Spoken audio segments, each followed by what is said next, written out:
Hola amigos, comenzamos un nuevo capítulo de nuestro resumen del conflicto de los siglos.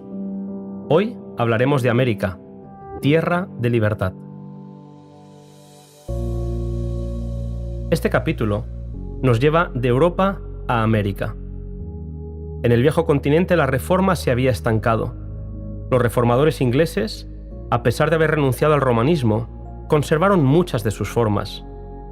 Muchas de las costumbres y ceremonias católicas formaban parte del ritual de la Iglesia anglicana, lo cual hacía que se viera menos la diferencia que separaba a Roma de las iglesias reformadas.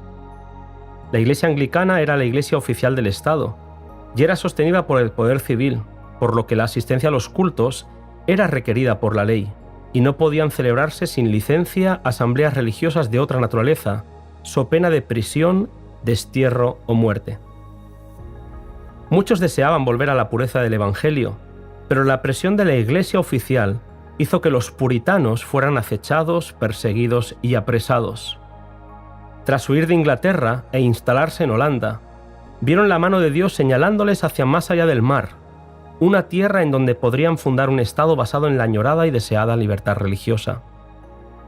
La persecución y el destierro daban paso a la libertad. Los peregrinos salieron de Holanda en busca de un hogar en el Nuevo Mundo. Desde el puerto, John Robinson, un pastor que no se uniría al viaje, expresó con tristeza lo que había pasado con el espíritu de la Reforma en Europa. Él dijo: «No se puede hacer ir a los luteranos más allá de lo que Lutero vio. Y a los calvinistas ya los veis manteniéndose con tenacidad en el punto en el que los dejó el gran siervo de Dios, que no logró verlo todo. Es esta una desgracia por demás digna de lamentar».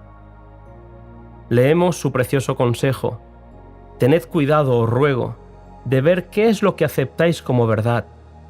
Examinadlo, consideradlo y comparadlo con otros pasajes de las Escrituras de verdad antes de aceptarlo, porque no es posible que el mundo cristiano, salido hace poco de tan densas tinieblas anticristianas, pueda llegar enseguida a un conocimiento perfecto en todas las cosas». Estos peregrinos inmigraron con el deseo de tener una libertad religiosa que no habían podido disfrutar en Europa. Lamentablemente, de Europa se trajeron la creencia que la Iglesia tiene el derecho de regir la conciencia y de definir y castigar la herejía. Aunque habían huido del papado, se trajeron este error papal al Nuevo Mundo. Lamentablemente, los reformadores no estaban ellos mismos libres por completo del espíritu de intolerancia en la que habían vivido las grandes persecuciones de Europa. Roger Williams fue la primera persona del cristianismo moderno que estableció el gobierno civil de acuerdo con la doctrina de la libertad de conciencia y la igualdad de opiniones ante la ley. Declaró que la libertad es derecho inalienable de todos, cualquiera que fuera su credo, y pudo impulsar este principio, es decir, que cada hombre tenía libertad para adorar a Dios según el dictado de su propia conciencia.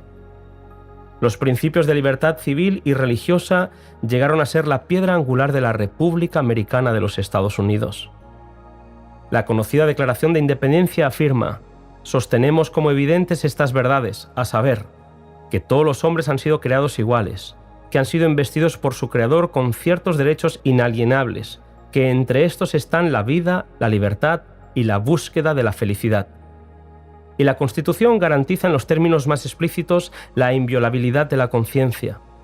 No se exigirá examen alguno religioso como calificación para obtener un puesto público de confianza en los Estados Unidos.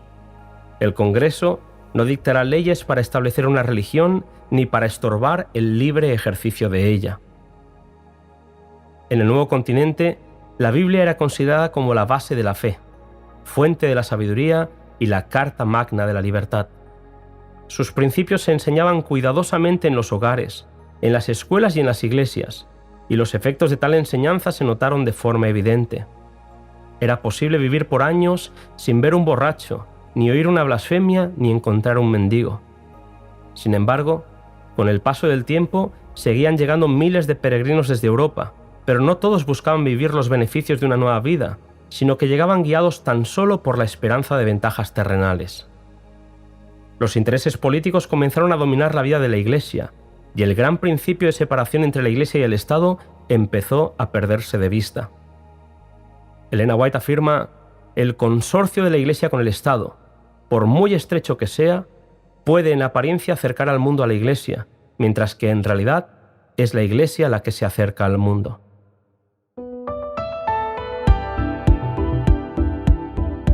Hasta aquí el capítulo 17 del Conflicto de los Siglos. Acompáñanos en el siguiente podcast titulado Heraldos de una nueva era.